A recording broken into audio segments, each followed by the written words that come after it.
السلام علیکم ورحمۃ اللہ وبرکاتہ۔ جیسا کہ آپ سب جانتے ہیں کہ نورانی قاعدے کی سیریز مکمل ہونے کے بعد اب ہم قرآن پاک کے مشکل ترین ورڈ کو پڑھنا سیکھ رہے ہیں۔ آج کے سبق میں ہم پڑھیں گے ایمالا کو۔ ایمالا کسے کہتے ہیں اور یہ کس طرح پڑھا جاتا ہے اور یہ قرآن پاک میں کتنی مرتبہ استعمال ہوا ہے اور اس کی قرآن پاک میں اگزامپل کتنی ہے۔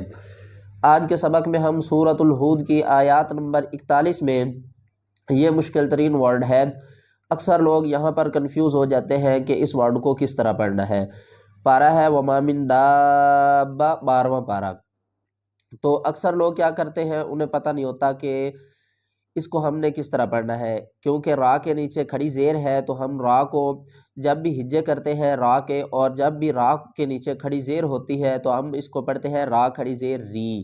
لیکن یہاں پر ہم کھڑی زیر ری نہیں پڑھیں گے، کیونکہ یہاں پر ایک قاعدہ استعمال ہو رہا ہے، اپلائی ہو رہا ہے، جس کو ہم ایمالا کہتے ہیں۔ یہاں پر ایمالا ہوگا۔ ایمالا کسے کہتے ہیں؟ مائل کرنا۔ کس کو مائل کرنا؟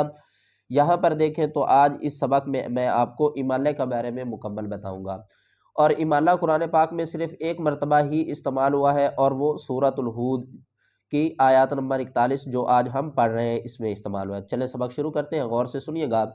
اعوذ باللہ من الشیطان الرجیم، بسم اللہ الرحمن الرحیم۔ وقال اركبوا فيها بسم الله مجريها ومرساها، بسم الله مجريها ومرساها۔ اکثر لوگ اس کو مجریہا پڑھ تو لیتے ہیں، لیکن انہیں پتہ نہیں ہوتا کہ یہ کون سا قاعدہ ہے۔ اس قاعدے کو ہم ایمالا کہتے ہیں۔ اس کے ہجے ہم کس طرح کریں گے؟ با سین زیر بس، میم لام زیر مل، بسم اللام کھڑا زبر لا، بسم اللہ، ہا زیر ہی، بسم اللہ۔ آگے دیکھیں میم جیم زبر مج، یہاں پر ہم کیا کریں گے؟ قلقلہ کریں گے، جیم کو ہم ہلا کر پڑھیں گے، مج۔ آگے دیکھیں را کھڑی زیر ری ہے، تو یہ را کھڑی زیر ری، لیکن یہاں پر ایمالا ہو رہا ہے، اس کو ہم مجہول پڑھیں گے۔ قرآن پاک میں جتنے بھی ہم حرف پڑھتے ہیں انہیں ہم پڑھتے ہیں معروف، لیکن یہاں پر ہم مجہول پڑھیں گے اس کو۔ اور جب بھی ہم نے ایمالا کرنا ہے، زبر اور زیر کے درمیان ہم نے حرف کو رکھنا ہے۔ کس طرح؟ اس حرف کو ہم کس طرح پڑھیں گے؟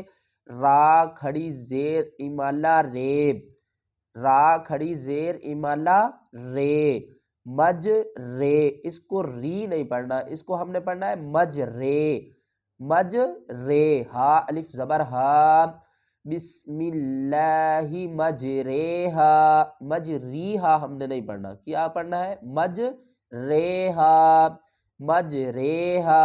یہ قرآن پاک میں صرف ایک ہی صورت میں استعمال ہوا ہے اور یہی ورڈ ہے، اس کے بعد قرآن پاک میں کہیں بھی ایمالا نہیں ہوا۔ یہ ایک ہی حرف ہے، یہاں پر یہ ایک ہی ورڈ ہے جس میں ایمالا استعمال ہوا ہے۔ بسم اللہ مجریہا ومرساہا۔ اگر آپ قرآن پاک کو آسان تجوید کے ساتھ پڑھنا چاہتے ہیں تو ہمارے سبق میں شامل ہو جائیے، انشاءاللہ آپ کی تجوید درست ہو جائے گی۔